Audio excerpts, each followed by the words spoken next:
Poor Danny boy. Can't get anyone to listen to him. He always wants to be in control, but no one seems to care about what he has to say.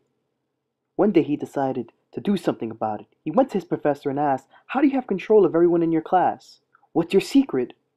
Then the professor told him something that surprised Danny.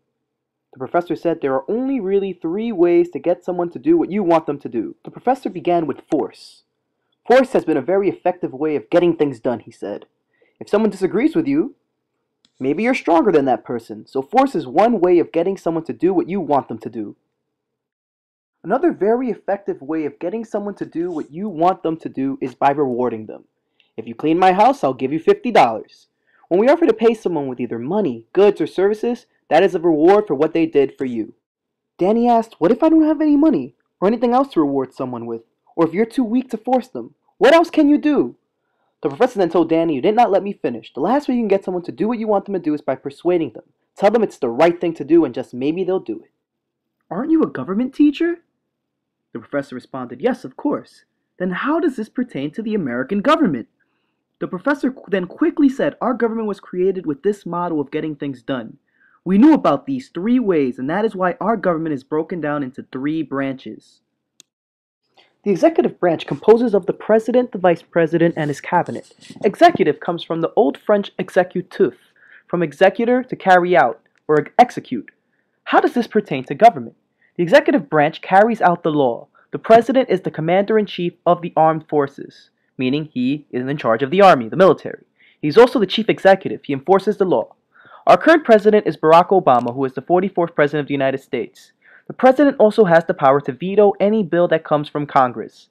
Veto comes from the Latin word veto or veto, I forbid. The president can cancel bills he does not agree with, thus making him very powerful. The next branch is the legislative branch, which composes of Congress. Congress is bicameral, meaning they have two houses, the House of Representatives and the Senate. There are 435 members in the House of Representatives because the House is based on population of the states. There are 50 members in the Senate because the Senate is based on equal representation. Each state gets 2 senators. Congress is responsible for our budget, the power of the purse, reward. Remember?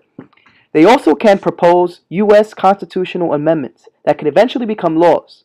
Although the president can veto, Congress can override a veto with two-thirds majority vote and still pass the bill. Congress also has the power to impeach the president.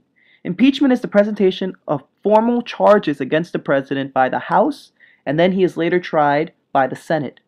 This is yet another example of checks and balances. The third and final branch is the judicial branch, which composes of the Supreme Court and other federal courts.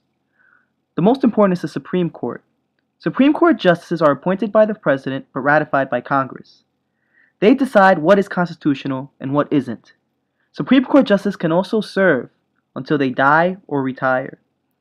The Supreme Court is dependent on the public to accept and carry out their decisions because they cannot carry out their own decisions, which is yet another example of checks. So, what have we learned? We've learned that the 3 ways of getting someone to do what you want them to do is exactly how our government is modeled. The executive branch, force, the legislative branch, reward, and the judicial branch, persuasion. Thank you.